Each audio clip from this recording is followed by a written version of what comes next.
Hello, j'espère que vous allez bien. Je veux te parler en ce jour des 6 choses que le diable fait lorsque ta vie est sur le point de changer.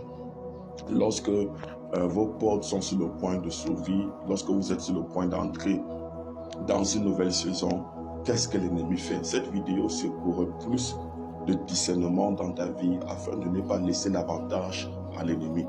La première chose que le diable fait lorsque ta vie est sur le point de changer positivement, c'est que le diable t'éloigne de la présence de Dieu. Dans le livre de 1 Pierre chapitre 5 au verset 8, la Bible dit: votre adversaire rôde comme un lion cherchant qui il va dévorer, comme un lion rugissant, bien évidemment. Et vous savez comment le lion opère. Le lion s'attaque généralement aux proies qui s'isolent, aux proies qui sont seules.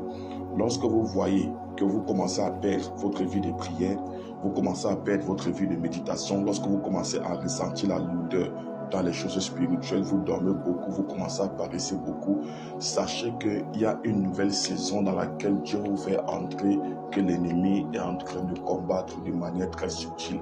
Donc il commence à vous éloigner de la présence de Dieu, il vous éloigne de la communion. Vous perdez même l'envie d'aller à l'église ou de persévérer avec vos frères et sœurs et tout. Faites très attention. La deuxième chose que le diable fait lorsque tu es sur le point de percer, c'est que le diable te déconnecte de ton prophète. Ton prophète ici, c'est celui qui t'enseigne la parole, c'est celui qui t'encadre, c'est celui qui joue le rôle de berger dans ta vie, c'est celui qui a un mandat spécial dans ta destinée. Généralement, au nom de la frustration, les chrétiens se retrouvent en train de bouder et se déconnectent là des personnes que Dieu a mandatées dans leur vie afin de pouvoir les encadrer spirituellement. Donc parfois, non, j'ai été frustré, on m'a mal parlé et tout, ou bien le pasteur se comporte de telle ou telle façon, ou l'homme de Dieu comme ceci, comme cela et tout. Vous commencez à vous déconnecter, à vous éloigner. C'est ce qui veut dire que vous arrêtez de suivre les programmes spirituels de votre homme de Dieu, vous arrêtez d'écouter ses enseignements, ainsi de suite, ainsi de suite. Vous commencez à nourrir des pensées mauvaises et ces pensées-là font en sorte que vous vous éloignez de votre couverture. La troisième chose que l'ennemi fait lorsque votre vie est sur le point de changer, c'est qu'il vous pousse à pécher. Il vous pousse à pécher. En d'autres termes, il multiplie les tentations dans votre vie. Vous ne comprenez pas pourquoi est-ce que cette chose que vous avez abandonnée revient en force. Votre ex revient en force.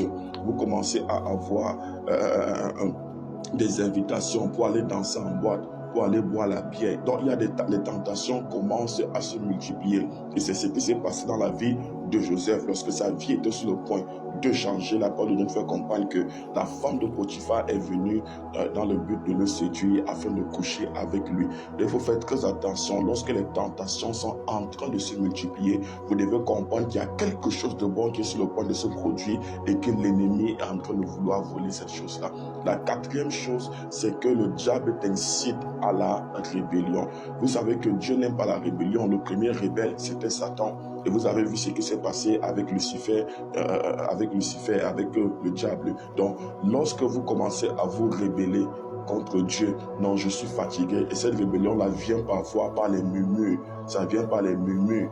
Lorsque parfois les prophéties sont en train de tarder, ainsi de suite. Oh Seigneur, je suis fatigué, j'ai trop prié, j'ai trop jeûné, rien ne change. Parce qu'il y a telle personne dans ma famille qui n'est même pas née de nouveau. Mais regarde comment elle est levée, Seigneur, et moi alors, vous commencez à murmurer contre Dieu.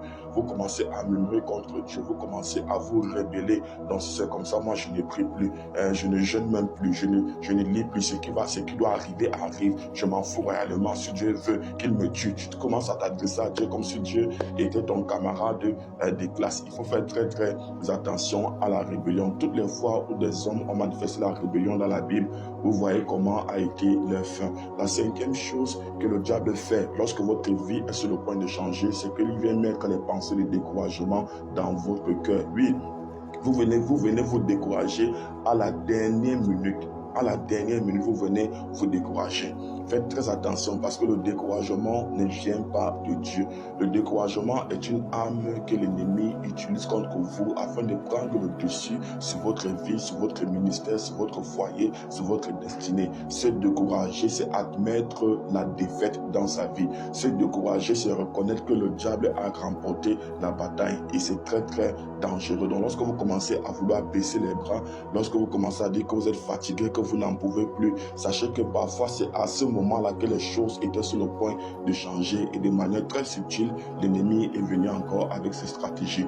La sixième et la dernière chose que le diable fait lorsque votre vie est sur le point de changer, avant de recevoir ce dernier point, s'il te plaît, j'aimerais que tu mettes un cœur et que tu t'abonnes à cette page pour recevoir des vidéos d'édification. La sixième chose, c'est que le diable utilise ton entourage contre toi.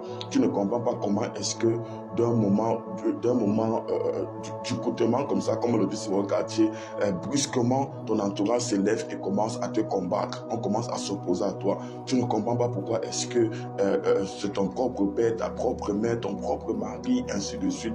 La même manière avec Esther, c'est son propre mari qui a signé un décret de mort contre elle, contre Mardochée. Donc votre entourage commence à vous combattre. L'ennemi commence à utiliser les personnes qui sont autour de vous afin de vous combattre. Je prie dans le nom de Jésus que le Seigneur vous accorde la grâce de discerner ces signes et de vous comporter de manière prophétique afin que vous puissiez entrer dans votre percée au nom puissant de Jésus-Christ. Amen.